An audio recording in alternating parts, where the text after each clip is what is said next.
খড়দহে school বাসের ধাক্কায় cycle আরোহীর মর্মান্তিক মৃত্যু, আহত 2। উত্তপ্ত এলাকা। খড়দহ টাটা গেট সংলগ্ন বিটি রোডে ঘটে গেল এক মর্মান্তিক দুর্ঘটনা।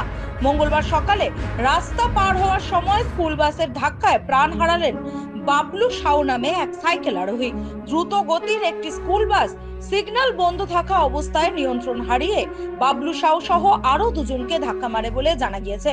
বাসের চাকার তলায় পিষ্ট হয়ে ঘটনাস্থলেই মৃত্যু হয় বাবলু সাউয়ের। আহত 2 ব্যক্তিকে আশঙ্কাজনক অবস্থায় স্থানীয় হাসপাতালে ভর্তি করা হয়েছে। ঘটনার পর উত্তেজিত জনতা রাস্তা অবরোধ করে বিক্ষোভ দেখাতে শুরু করে। পরিস্থিতি সামাল দিতে খড়দহ থানার পুলিশ বিশাল পুলিশ বাহিনী ঘটনাস্থলে পৌঁছায়। এলাকায় চরম উত্তেজনা ছড়িয়ে পড়ে বলে জানা গিয়েছে। পুলিশের হস্তক্ষেপে পরিস্থিতি ধীরে ধীরে নিয়ন্ত্রণে আনা সম্ভব হয়েছে বলে জানা যাচ্ছে।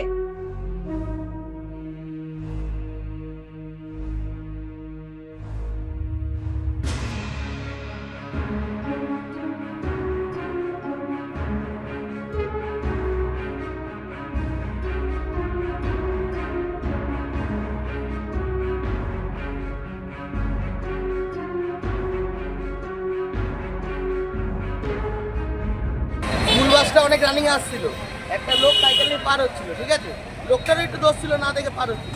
স্কুল বাসটা এখানে মেরেছে, লোকটাকে দাঁড়িয়ে গেছে, ও ইচ্ছা করে ভেবেছে লোকটা মরে গেছে, ইচ্ছা করে পালানোর জন্য স্কুল বাসের ড্রাইভার টানতে টানতে নিয়ে অবধি গেল, লোকটাকে মেরে ফেললো।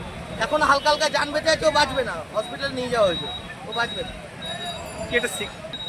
সিগন্যাল এখানে একটা লাগানো দরকার, কারণ এখানে ছোটখাটো বড় সড়ো অনেক অ্যাক্সিডেন্ট, আজকে তো বড় সড়ো একটা অ্যাক্সিডেন্ট হয়ে গেল। এটা একটা সিগন্যালের দরকার এখানে। কোথায়? এই যে এটা হচ্ছে তোমার